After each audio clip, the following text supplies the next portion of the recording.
You join? Good morning, everyone. Good morning.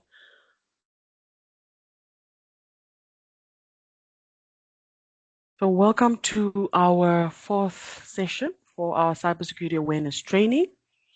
My name is Grace Kashivena, and I will be taking you through today's session. I hope everybody can hear me.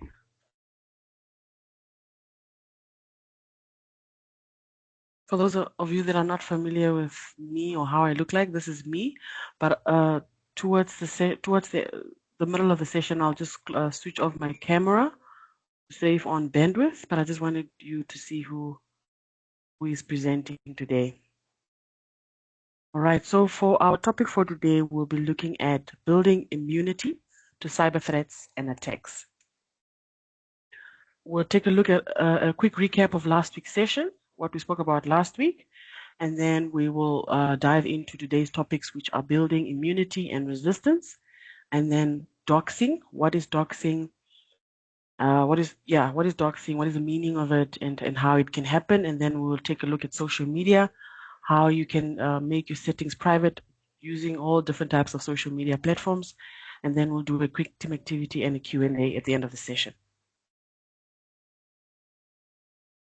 All right, so a recap of last week's session, we spoke about the worst case scenario. So the worst case scenario, this is when things go this is when things go terribly wrong for a business. It can be a ransomware attack, shutting down operations, a business gets hit by a ransomware, blocking all critical files and systems, hackers demand millions in ransom, and without backups, the company is forced to pay or lose everything. A door. All right, and then we looked at extortion and blackmail. Extortion involves threats of harm, violence, or damage to force compliance. And then we looked at also a definition of blackmail, which involves threatening to reveal damaging, embarrassing, or private information unless demands are met. So the focus with blackmail is on coercion through exposure rather than direct harm. And then we spoke about knowing your weapons. Know know your weapons enough to know the law enough to know your rights. Stay armed and stay secure. Cybercrime isn't going anywhere, but with the right weapons and strategies, you can protect yourself and your business. So basically, that's what we spoke about last week in last week's session.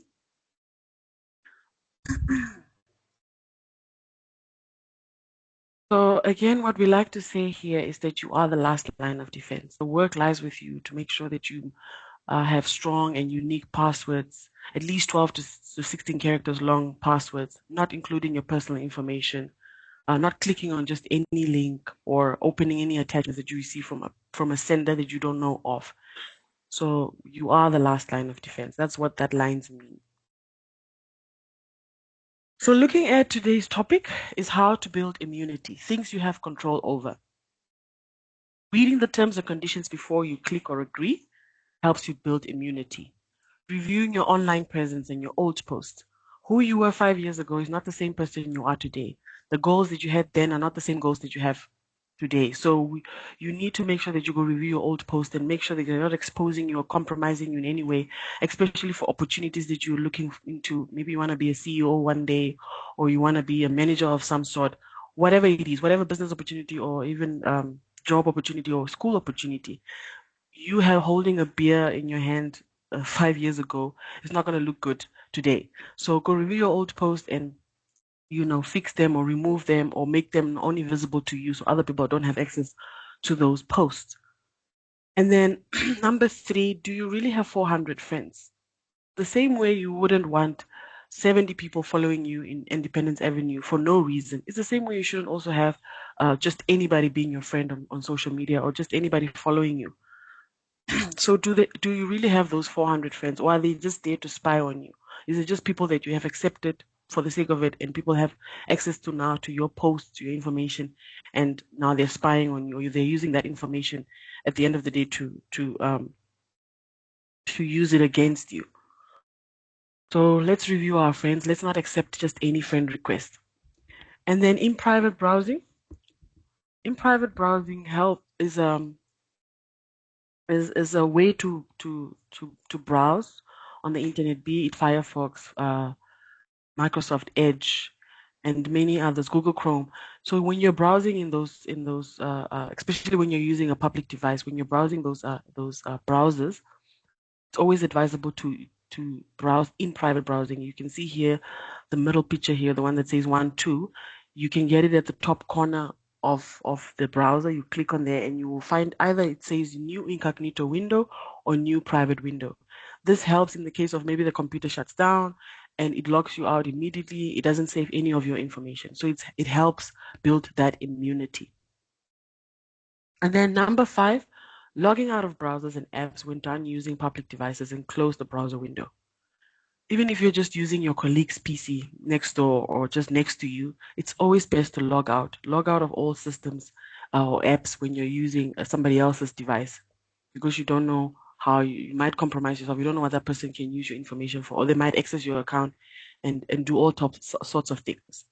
All right. So it's best not to just save your information. It's not best to log out of browsers when you're done browsing. And then MFA, enable MFA on all your apps. Multi-factor authentication is an app found on your App Store, your Play Store. It helps you build that second security layer. So it notifies you that somebody's trying to log in, and you either dismiss or you enable that login. So multi-factor authentication is reliable. It's advisable to use it for all your accounts, be it your financial accounts, your social media accounts, your work accounts. It's always best to have MFA enabled. And then number 7, your devices should have a password and set to lock after a few minutes. So in the case of you wanting to maybe use the loo or quickly go to somebody else's office in the next door, it's always best to have your PC lock in seconds so the next person doesn't quickly access your computer, because other people might piggy bank of the access that you have on systems and folders that you have, or even people's payroll. I mean, the company's payroll that somebody's trying to access. So it helps you create that immunity so nobody else accesses your computer in case you just moved away from it for a few minutes. So always have it to lock in seconds. I advise seconds. I don't advise minutes because minutes might take long. All right. And then number 8, devices name should not include your full name.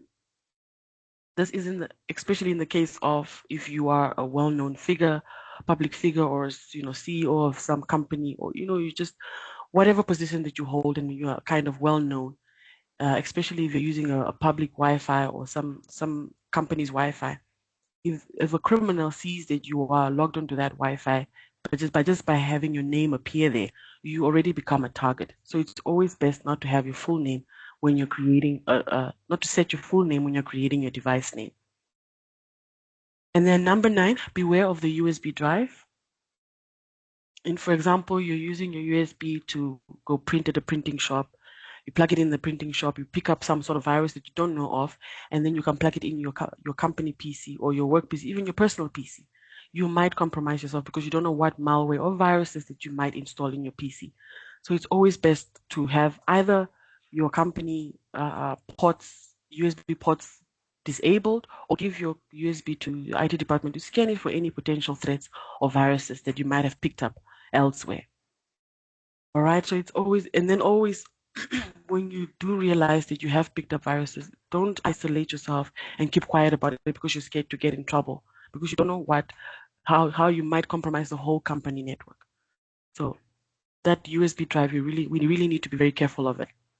And then number 10, what you're doing right now is by attending cybersecurity awareness trainings. This is building your immunity. You're learning a lot, and you know what gaps to close, what security gaps to close in case you have any after attending this cybersecurity awareness trainings. Advise other people to also attend because it helps really just so you're aware of what is out there and how you can protect yourself and your organization. All right. So basically, that is how to build immunity. That is how you can. There's many other ways you can build immunity, but this is the top 10 ways you can build your immunity.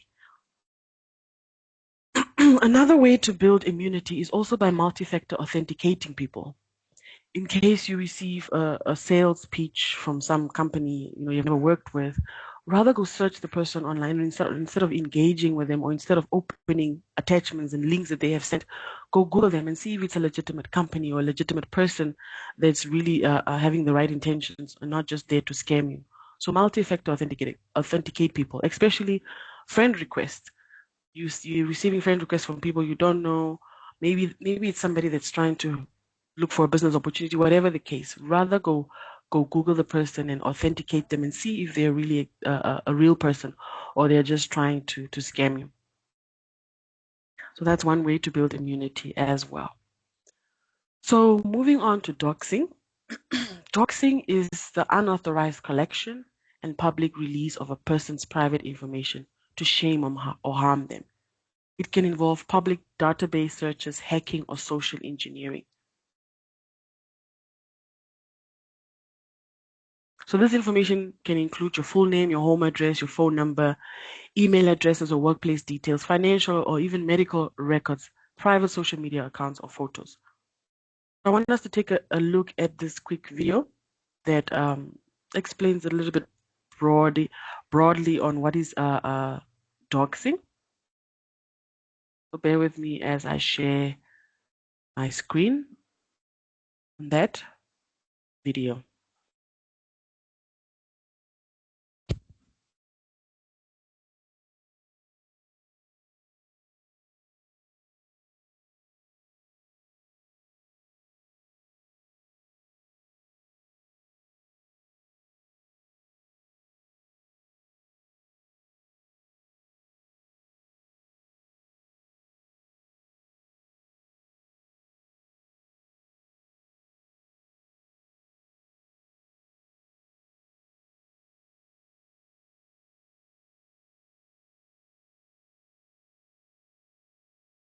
Just taking a little bit long. Please bear with us.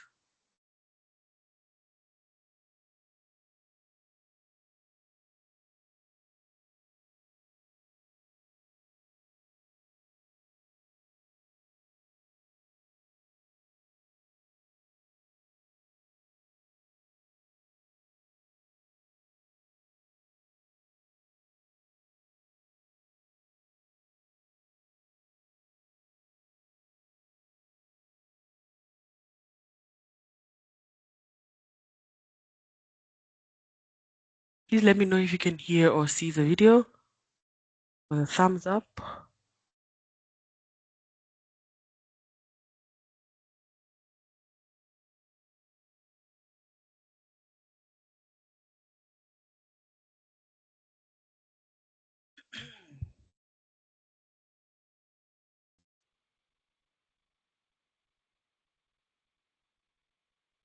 Can we hear the video?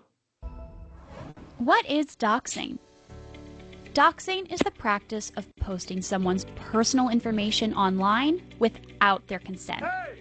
The word first emerged in the world of online hackers in the 1990s, where anonymity was deemed sacred. A feud between hackers might escalate when someone decided to drop dox on somebody else. That is, post documents revealing the legal name of a person who had only been known by an alias up to that point. Dox became dox, which in turn lost the drop and became a verb by itself.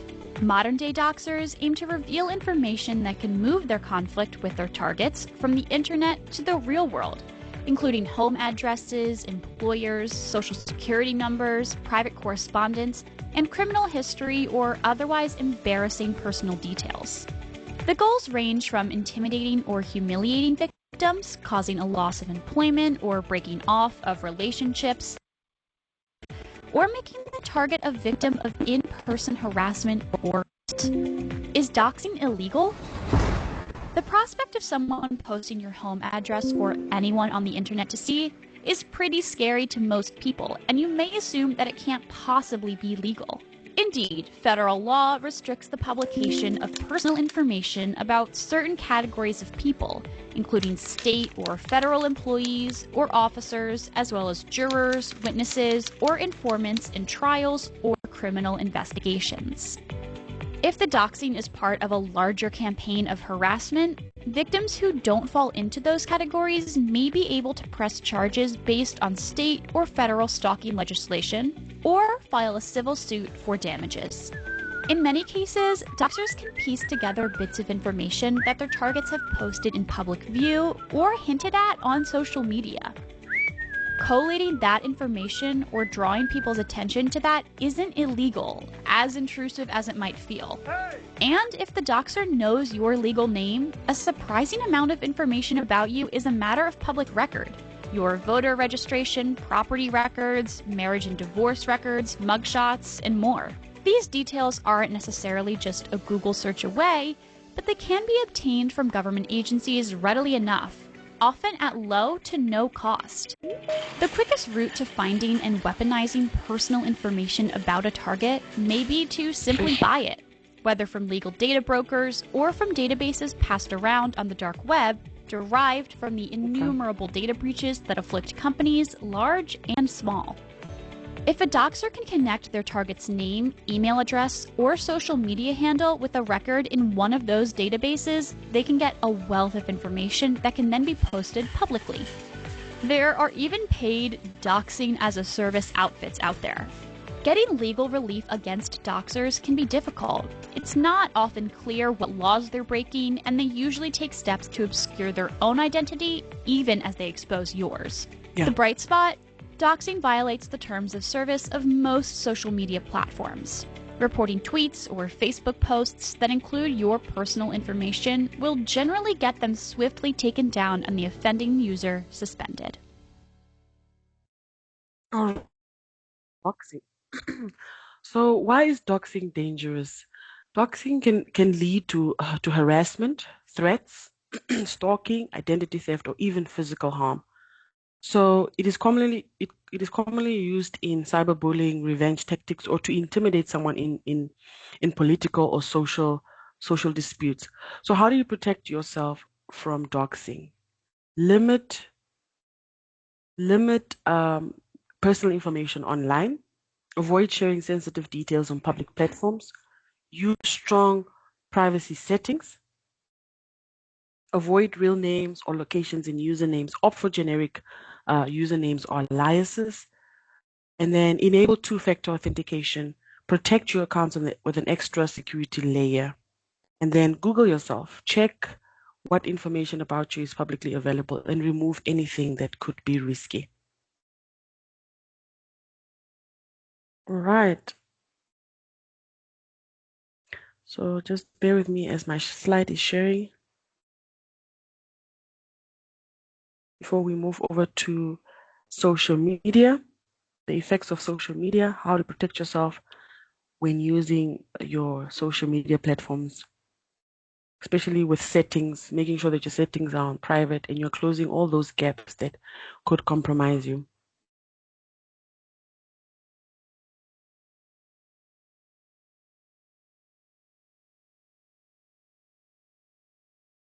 All right, so looking at the very first problem that we have, we call it the meta problem.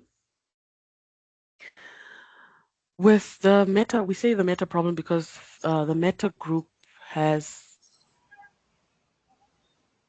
Kindly mute your mics, colleagues, please. So we say the meta problem because the meta group bought Facebook, Messenger, Instagram, WhatsApp. So all of these platforms connect billions of users worldwide, but they also come with significant security risks that users should be aware of. For example, privacy and data collection. Meta collects vast amounts of personal data, including your location, your browsing habits, and interactions. So this data can be used for targeted ads, but if compromised, it can also be exploited by hackers or third parties. So we're not saying don't be on these platforms. We're not saying don't use the platforms, but make sure that on your side, on your end, that you have closed any security gaps that could compromise you, any information that could be sold on the dark web, or that criminals and hackers and third parties could exploit. Make sure that your settings are on private when you're using these platforms. Don't share your personal details, your compromising posts, whatever it is that is sensitive. Don't share it because you don't know how that information could be exploited. All right, so that is the meta problem. And moving on to our dark web. First of all, I want us to take a look at or touch on the surface web, the very first one that you see on the top there. This is the visible part of the internet that is indexed by search engines like Google, Bing, and Yahoo.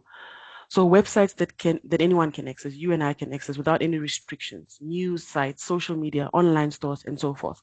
You find it on the surface web. And then we have what we call the deep web. So the deep web is the larger portion of the internet that is not indexed by search engines, that requires authentication or specific permissions to access. This is mostly made up of private databases, cloud storage, and internal business networks. All right, and then we have the what we call the dark web. So the dark web is a small encrypted part of the deep web that is intentionally hidden and only accessible via special software like Tor or the Onion router, used for anonymous browsing, but also host illegal activities. So, for example, the situation that we had with telecom where a client's private data was compromised, a lot of this data was sold on the dark web.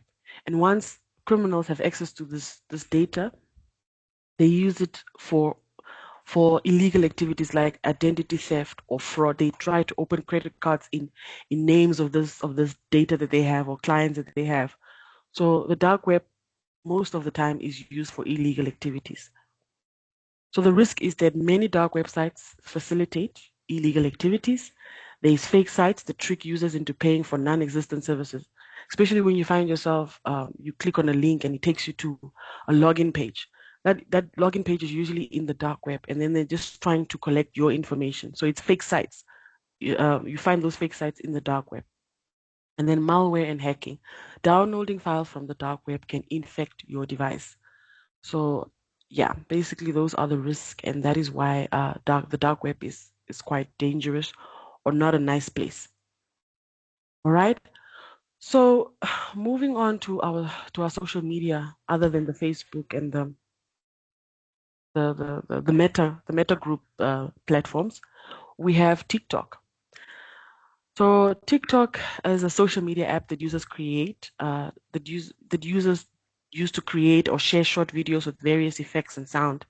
It has over 2 billion downloads and millions of active users worldwide. It offers a diverse range of content and supportive community for many users. So there are current issues and controversies surrounding TikTok. You know, the US government once banned TikTok. Also, because of the threats and vulnerabilities that TikTok can pose. TikTok requires extensive permission from its users, such as access to their microphone, camera, context, location, and clipboard, which could expose their personal information and device activity to unauthorized parties. So TikTok collects and stores a large amount of user data, such as their preferences, their behavior, their biometrics, which could be used for targeted advertising, profiling, or surveillance. So TikTok's data security and encryption practices are unclear and potentially inadequate, so which could compromise confidentiality, integrity, and availability of users' data. So we're not saying, again, don't be on these platforms, but make sure that you take the necessary precautions. Don't give TikTok extensive permission on your camera, your contacts, on your location, and so forth, because it could pose a potential harm or threat or exploit your information. So it's usually used by the younger generation. So if you have teenagers or friends or daughters and sons that are using this platform, help them understand the risk that it takes for them to give TikTok permission to their cameras and all of these things. So help them avoid that. Help them not share just any type of information because they could compromise themselves on this platform. It is a good platform. I see a lot of people are making money out of it, by just creating videos and so forth. Even businesses and companies are making money out of this platform. But it's important to have the best security implementation in place when using this platform. All right. So going back to Facebook, the way to access your privacy settings, there are people that don't even know how to set their settings on private and so forth, or how to access their settings in general. So what you can do is by clicking on your profile, going on Facebook and then clicking on your profile, whether you're using your phone or your PC or your laptop, just click on your profile and then you will access settings and privacy. So this is where you can change who has visibility to your post, who can tag you, who can use your post or share your post, who can add you. Some people you can also make that setting where you just don't want anybody to just add you. Yeah, so basically that is how you access your settings on Facebook. And just go play around with it and go see what post of yours is visible to people, what could have been compromising to you, and how you can change it, how you can remove it, and how you can stop or limit personal information exposure. Right. So that is Facebook. Also, Facebook Facebook has followers and friends. So your friends are the people that you accept or the people that you have added, and the followers are people that can follow you, that has access to the post that you post and so forth. So you can limit who follows you, or you can limit who can follow you. If you can also get a notification that somebody's trying to follow you, and either you dismiss or you allow them to follow you. You access them by just clicking on your friends, and then you click on more, and that's where you access your followers. So go have a look at that and see who are the people following you. You could have some guy from India just sitting there every day waiting for you to post and post something compromising and use it against you. All right. Not that I have anything against India. I'm just giving an example of the proximity of anybody that can follow you. All right. And then with Twitter, now known as X, this is how also you can access your settings by clicking on your profile, and then you access your settings and privacy. And then also when you click on more, you have more. So you click on your profile and you click on more, and then that's when you access your settings and privacy, and you can access and also limit who can retweet your tweets or who can uh, tag you on your tweets, who can review your followers, who has access to what. And also you can also have a part where you filter things that you can see, not any tweets that just pop up that you have access to or you can see. You can limit that. You can limit what is on your feed, what can be shared on your feed. So that is Twitter, or now known as X. And then with LinkedIn, moving on to LinkedIn, you also access it the same way, like with Facebook and Twitter, where you click on your profile and you view your profile, and then also see who has access to your social, economic, and workplace research, personal demographic information, your educational history, and all those information that you share on LinkedIn. LinkedIn is more for professional setting, where you share your achievements, your accolades, and all of that kind of stuff on that platform. So you can limit who sees those type of things, who has access to your work history, your educational history, and so forth. So that's how you can also access your LinkedIn. Don't just be visible to everybody and anyone. Have that limit, and if you want probably job opportunities or any type of opportunity that you want people to see you on LinkedIn, you can also limit it as to what information can be visible to opportunities that you might want or need in the future. So that is LinkedIn. And then lastly, WhatsApp. I think we all have access to WhatsApp. We all use WhatsApp. And it's important to note that you can also limit your settings. Or who has visibility to your status. But the way to access your settings is by just also going on your profile. There, where you change your profile picture or your uh, uh, your profile name and whatever, that is where you access it, and you click on privacy. And then here you can change who can see your profile photo, who can see your status. Whatever it is that we post, who has access to that, who has access to your live location, and all of these kind of things. So that is how you access your WhatsApp settings and how you can limit who sees your post and so forth. You might want to have saved contacts, have many contacts as possible, but you don't want everybody to access your statuses and your profile picture and everything that you post. Because some people might use it for the wrong reasons. So rather have close friends and family viewing your statuses and so forth, and what it is you upload. All right. So that is it with WhatsApp. LinkedIn. Those are the most common social media platforms that we use, that we often use, which is Facebook, Twitter, LinkedIn, and WhatsApp. All right. And then lastly, how do you protect yourself and your family? Things you could influence. One, updating, first of all, educate your family and teach your kids about online safety. Explain the dangers of sharing personal information online. Update your Windows, update the software in your devices, set up Windows settings, recognize online scams, be wary of emails or messages asking for money, personal data, or urgent actions. Also, discuss cyberbullying.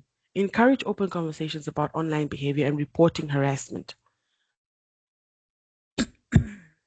Use firewalls and security softwares that, that protects you against malware and viruses and hackers.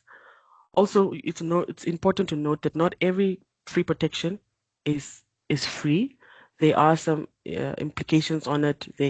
You might be downloading a free antivirus, but something could be happening in the background where they're installing a malware or whatever.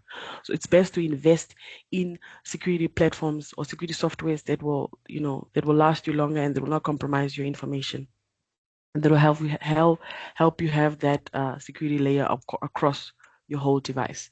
Also, backing up important data. Use external hard drives or cloud storages to safeguard critical files.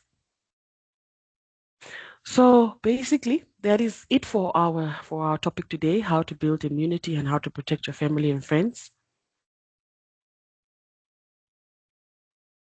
So just quickly, before we move over to the questions and comments, here's a quick team activity.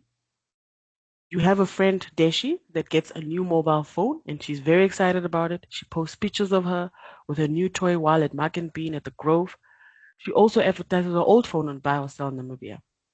What advice can you give Deshi in terms of security she can implement to ensure that this information is not exploited by cyber criminals or jealous rivals?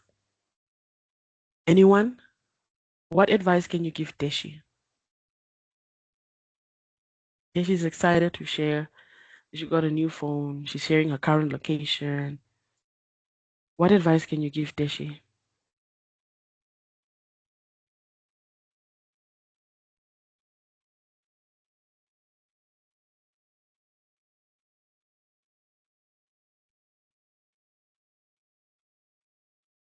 Vanessa is saying we can do a prize. So if you get this question right, you will win a goodie from us. Anyone? You're free to unmute your mics.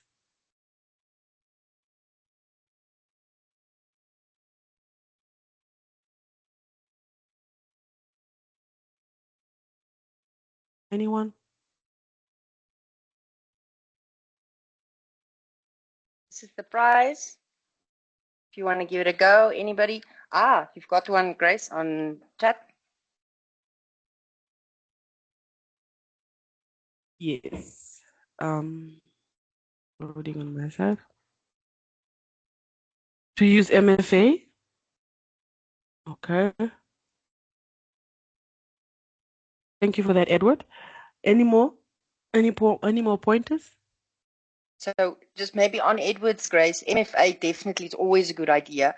But the risk here is that if she didn't have the settings on social media set up correctly, then people can actually see where she is physically. I think that's what's the dangerous thing. Mm-hmm. So anyone want to give it another go besides for MFA? I've given a nice clue now.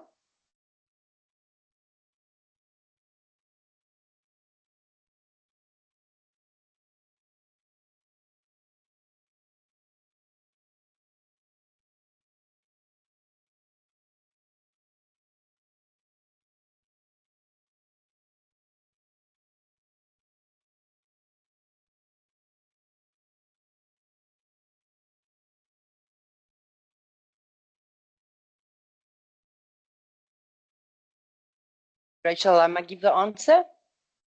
Yes, please, Vanessa, go Okay, ahead. so what is important here is that she knows. Oh, wait, Edward's got another one. Change settings to privacy on her Facebook account so everyone can't access. Yay! Well done, Edward. You've just won yourself a prize.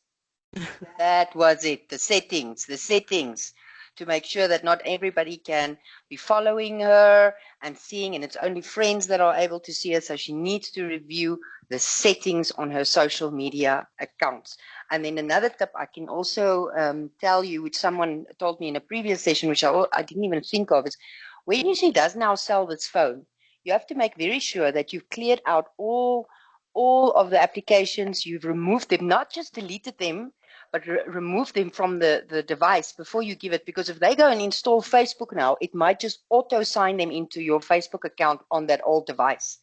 So it's a good idea if you are selling any old device that you at the same time go reset your passwords, make sure your MFA is running so that people can't be logging into your accounts from your old phone. Edward, please put for us in the chat. Okay, no, we won't ask for personal details here. I'll put our email. I'll put our email address for you in the chat. You can send us an email so we can know how we can get your prize to you. All right. Thank you for that, Edward. Vanessa, I just added that marketing. I forgot the R.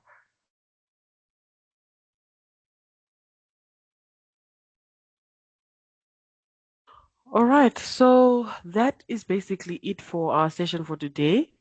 Just a takeaway from the session is that don't be the victim. Read the terms and conditions before you click and agree. Control your online presence, MFA, enable it wherever possible.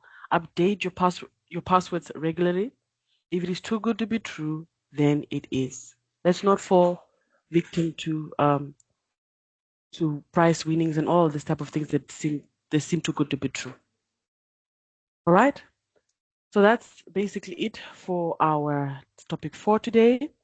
Also, just a reminder that we have a WhatsApp bot. This is an interactive platform for parents, children, whoever, just to have that you can call it a conversation. You just ask it whatever it is that you want to ask it with regards to cybersecurity and cybercrime, and it will answer you. Let's say maybe you have been hacked, and what do you do next? The WhatsApp bot will help you what to do. The number is there that you see on your screen, or you can scan the QR code on your right side. Also, we do have a test for each and every session. Vanessa just shared the link on the chats. The test is basically just really for your own knowledge and just test and what it is that you have learned so far. Maybe you've missed some things and you want to learn more. So it's just to test your own knowledge, and you can take part in the test for as many times as you feel like it. So the link is in your chats. I hope everybody can access the chats. Please take part in the test. Please scan the QR code for your WhatsApp bot. You can also use the WhatsApp bot to cheat on the test. But yeah, thank you so much, everyone. Are there any questions? Are there any questions, comments, any experiences that one would like to share? Maybe you've had a compromising situation.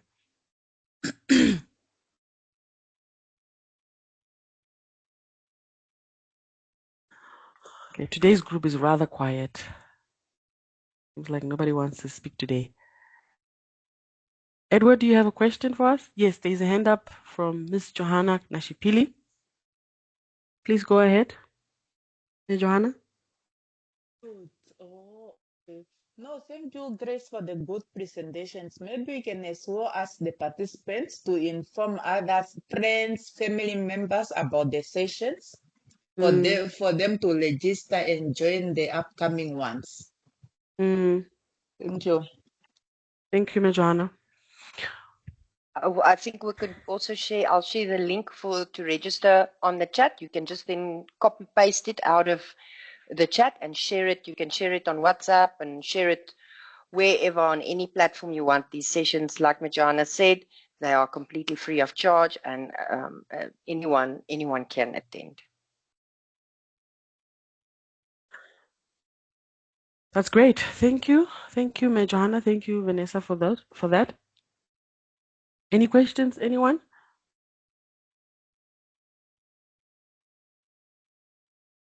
All right, so if there's no more questions and comments, I hope the session was very insightful and that we learned something. There's something in the chat. Oh, the link to register for our next session is in the chat. Please click on that and register for your next session. And you will also get a reminder when the session starts. There's another one in the chat, Grace, from Edward. Yes. They normally send me emails on my Gmail and it goes to spam automatically, normally regards to inheritance and so on. Please advise. Yeah, so those are phishing emails, Edward. They typically will, what they will do in those emails, and that is why those signs that we were talking about, the signs of a scam or the signs of an attack is very important, because whenever one of those signs are present in an email, then you know it is potentially a cyber attack or a scam. So it was money, urgency, personal information, keeping it a secret.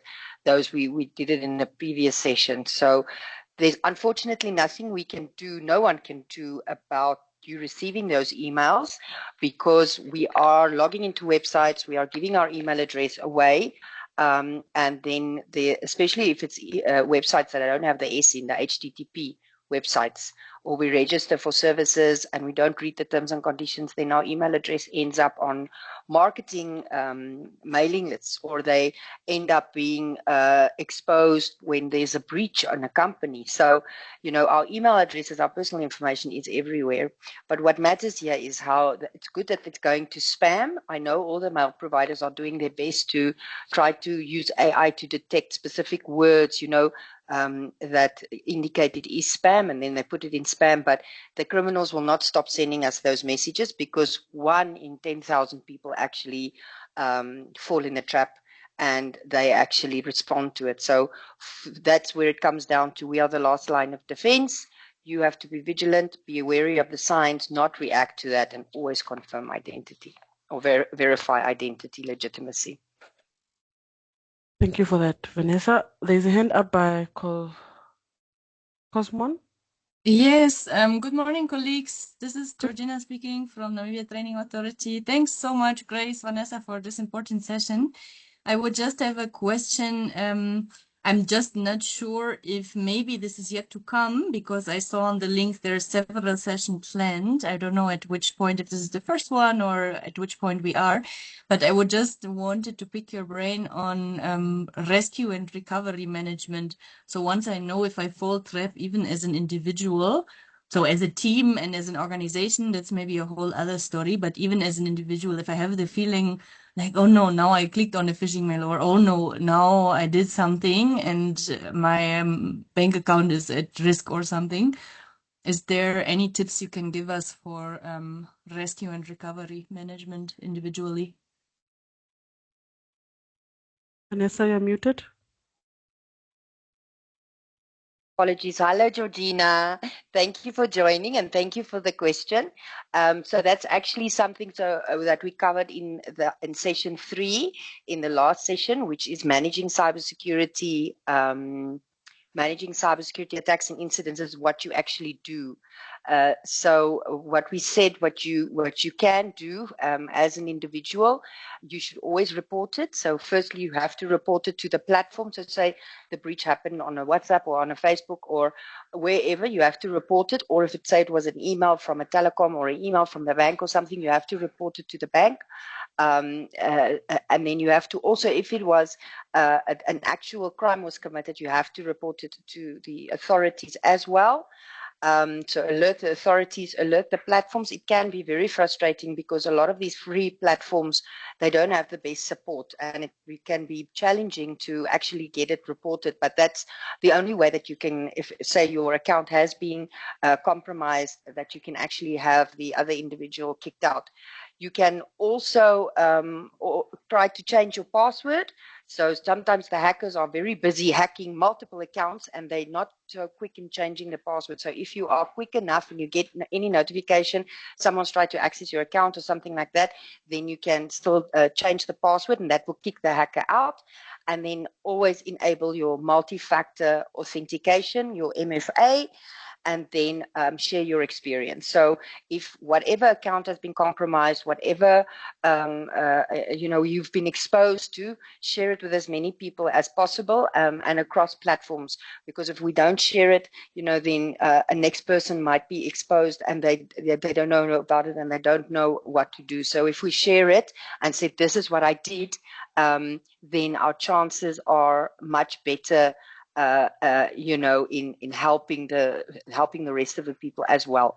I want to just on that topic, because I actually saw a post on LinkedIn which is very relevant to something like this happening.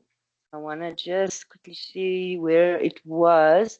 If it was topic, bear with me, let me try to share the screen, because it was a gentleman that was posting on LinkedIn that his WhatsApp account was compromised, and he literally got kicked out of his own WhatsApp, and someone was impersonating him, but with his own WhatsApp account, and trying to get people to send e-wallets and send money to him, and the experience that he went through. But what he did right there was he immediately, even though the breach was on WhatsApp, he posted everywhere on LinkedIn, posted everywhere on Facebook, reported, and then as a remedial action also enabled MFA, which stops over 95% of attacks. So your best bet here is to let as many entities and people as possible know, beef up your security, and unfortunately it can be quite painful. And please do not use your Google Gmail as a recovery to if they ask you to enter a recovery, you can choose if you have to put in an email address or a phone number. Please rather choose the phone number. Don't choose the Gmail, because if you get your Google account gets hacked, you cannot get the code on the Gmail to recover your account. So Georgina, I hope that helps and gives you some insights on what an individual can do. Right. No, thank you, Vanessa. That's great advice, especially the last one with the Gmail account. Thank you so much. Awesome. All right. Thank you, Georgina, for that question, and Vanessa for that explanation. So, are there any more questions before we close the session?